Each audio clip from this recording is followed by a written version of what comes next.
All right, guys, welcome back to another episode of From the Stands. It's going to be a little bit different this week. We got a bit of a abbreviated episode here. I just got back from vacation, so I'm going to be going back to, we're going to be recapping from May 31st to June 6th. Okay, so it's going to be a little different, and then everything from this past week is going to be on Monday. So this is going to be a quick, much quicker episode. I'm going to cut out a lot of the sections just because they're not really relevant anymore because the week's already pretty much over. So we're going to be going over some headlines, the plays of the week, performances of the week, players of the week, and then the highlight reel. So we're going to be kind of going through it a little bit faster just because there's not really, I can't give you what to watch for because it's already happening right now. So we will get to that this coming week. So a bit of a shorter episode. We'll be back to normal on Monday. So let's get started with the headlines from not last week, the week before. So let's get started with that. More big injury news. Jack Flaherty of the St. Louis Cardinals could be out through the All-Star break after suffering a significant oblique strain, which resulted from swinging the bats at Dodger Stadium against Trevor Bauer. So he left that game, and he could be out a good amount of time with that injury. The Mets and the Diamondbacks had a bench clearing incident. Nothing too serious. Marcus Stroman got Josh Rojas out, and then at in the ending, and he was running back to the dugout, and Rojas, they were yelling back and forth at each other. The bench is cleared, nothing really happened, but just another incident where guys are just yelling at each other, but the benches had to clear. Another big injury, this time for the Giants. Evan Longoria is to miss 4 to 6 weeks with a sprained left shoulder. He collided with Brandon Crawford on a ground ball to shortstop. They're both going for the ball, and they collided. So he's going to be out a good amount of time. That's a big blow for the Giants because he's having a great year for them. So if he can come back healthy and finish up this season. On to the plays of the week. Starting us off, Tristan McKenzie of the Cleveland Indians struck out 8 straight batters. It's an Indians franchise record, so that's pretty cool for him. Chris Taylor here. This is a 14-pitch at-bat in a tie game. He clears the bases with this hit into the gap. So this was a crazy electric at-bat. Clears the bases, 14 pitches, and then he hits the 3-run RBI hit. So good for him. Kevin Pillar got hit in the face a couple weeks ago. He makes his return from the injured list. First at bat back, hits a base hit to left field. So he singles in his return from the IL after being hit in the face. That's pretty cool for him. The Phillies put up 17 runs against the Reds. Alex Blandino on the mound for the Reds. He's been there frequently. Their position player pitching, so he gives up the last couple runs. Tyler O'Neill of the Cardinals makes this great leaping catch to end the game. He robs Max Muncy of at least the game-tying hit and possibly the game-winning hit, depending on how this one went down. So he saves the game for the Cardinals against the Dodgers. The Diamondbacks had a 3-run comeback against the Mets. First in the 9th inning, they're down a run. Josh Rojas ties the game with a base hit, so that sends it to extras. The Mets would take the lead, and then Josh Reddick in the bottom of the inning here, there's 2 guys on, they're down a run. He hits this ball right down the line. It just hits fair. It was just barely fair. You could even call it foul. It could have gone either way, honestly. So this ball stays in. It scores the go-ahead 2 runs, and the Diamondbacks walk it off. So cool moments, walk off for them. Another comeback, the Blue Jays score 3 runs in the 9th to come back against the Marlins. Bo Bichette had a 2-run triple to tie the game, hits this one to the gap to tie the game there, and then Joe Panik hits the walk-off hit here, if you want to call it that, to win the game. So the Blue Jays coming back against the Marlins as the rain pours down in Florida. Dodgers put up 11 runs in the first inning against the Cardinals. It was capped by Cody Bellinger's grand slam. So the Dodgers were obviously going to win this game. They put up an 11 spot in the first inning against the Cardinals.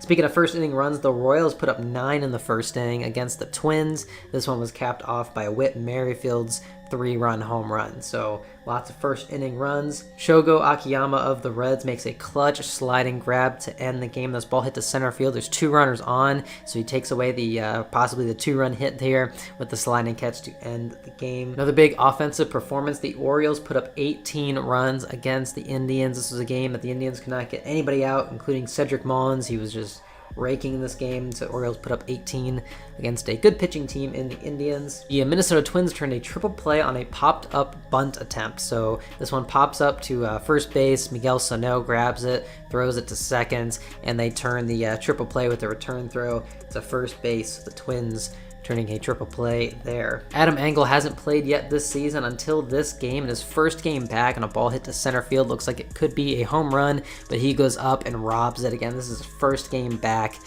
gets the home run robbing catch in his first game back. All right, so skipping around a little bit, we're going to go to our performances of the week. Sean Manaea of the Oakland A's throws a complete game shutout. He goes 9 innings pitched, just 4 hits, obviously no runs, and 8 strikeouts. Good for him. Ryan Yarbrough of the Rays throws a complete game against the Yankees. He goes 9 innings pitched, just 6 hits, 2 runs, 6 strikeouts. It's a cool moment, especially for the Rays. They don't really throw complete games very often. Zach Greinke threw a complete game. He goes 9 innings pitched, 6 hits, just 1 run, just 3 strikeouts, but he gets the complete game for the Astros there. And then Jesse Winker has his second 3-homer game of the year. He goes 3 for 4, 3 homers, 6 RBIs with a walk. So he has absolutely been on fire. My players of the week, we're going to go start off with Luis Garcia of the Houston Astros. He went 2-0, 13 innings pitched, just 2 earned runs allowed and 14 strikeouts. He pitched to a 1.38 ERA on the week. So good for him. And then I'm going to go with Sean Manaea through that shutout.